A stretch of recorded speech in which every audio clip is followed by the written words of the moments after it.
This is a meeting with Asian leaders. I've had a historical relationship with all the minority communities in North Texas. Many years ago, when Asians first began to move here, I got involved with Asian leaders and Asian business people to help them navigate the difficulties in dealing with black communities and inner city communities. So I have developed a historical relationship. Because of the bigotry that Donald Trump imposed on these people, I feel the need to do whatever I can do to help them. Let me let them in. Yeah.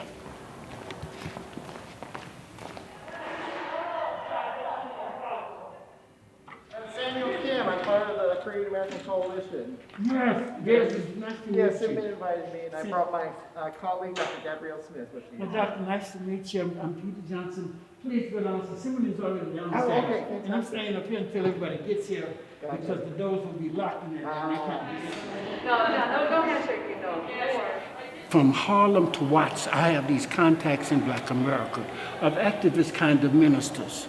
And I want them to see what we're doing here today and suggest that, listen, whether you're in Detroit or Chicago or Baton Rouge, set up a meeting with Asian leaders, make it a public meeting that the presses can come to so the world can see that we can unite with people as being victimized because of racism and bigotry. There's nobody in America who understands the hatred and the bigotry and the violence like we do. News for Chinese newspaper. I'm Ann. This is just the beginning. And I'm Reverend Peter Johnson. I'm just an old man now. But when I was young and good looking, I used to work for a man named Martin Luther King. It was the organization that Dr. King started was the Southern Christian Leadership Conference. We had an Asian lady work with us. She specialized in nonviolence and in peace. We had a whole lot in common.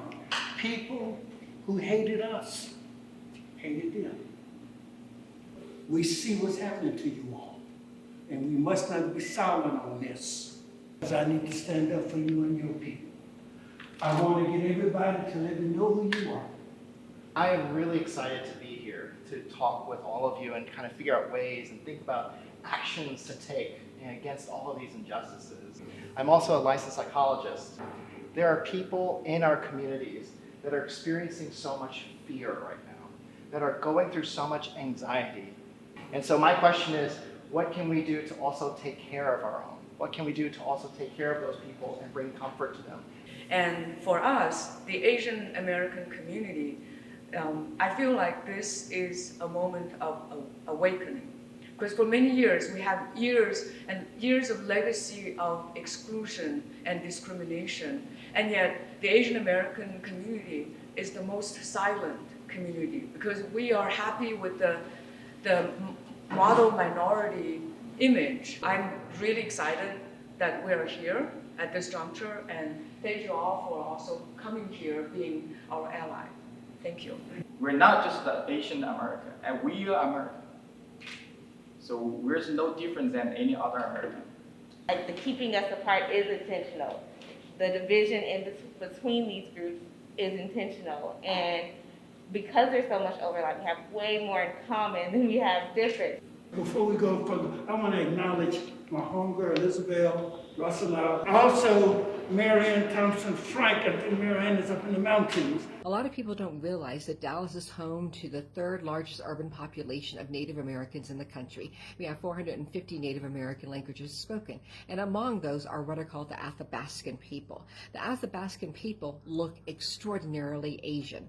Therefore, the Athabaskan people are also being targeted in the anti-Asian stuff. So we need to have greater conversations between the Native American community with the Asian community on behalf of our Athabaskan brothers and sisters that live beside us within our city. The model minority myth exists specifically to put down black people. What happened was they realized in the Southern strategy that if they could take some minority group like the Asians and promote them as they look and show how they're successful and how business oriented they are, if we highlight that positive aspect and then hide the negative stuff that's going on in the community. We can take that and say, hey, look, every other group who are standing up and fighting back, look at these guys, they're doing great. So if they're doing great, then there's no excuse for you to be living in bad neighborhoods, or there's no excuse for you to be having bad schools. I can remember how much pain it was to go through when people call you names and camel jockey. I mean, it's just these stereotypical, horrible slang and discriminating kind of behaviors that have been existing in the United States. And I think that's what we're all here for, the coalition that we can create and build. It's important when crises of this nature happen, we have to stand up and fight against it. Otherwise, we leave nothing better for our children and grandchildren. And we're very excited about the ability to try and bring people from all races together that want to stand up against hatred, against the Asian community, but not just against the Asian community, but to recognize that hatred against any one group, harm and violence against any one group, is a threat against all of us. It's a threat against the brown community, the black community, the white community, the Native American community.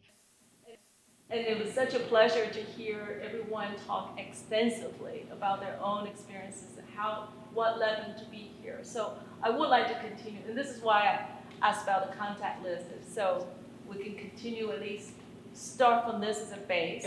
One of the things I loved about Martin King was you couldn't tell him that this don't concern you. This ain't just about us. It's not just about Asian people. This is about justice and injustice. And it's about the disease of racism and violence that's in our society. That's why we cannot be silent about this. Because if they come in the morning for you, they may come for me tonight unless I say something about you.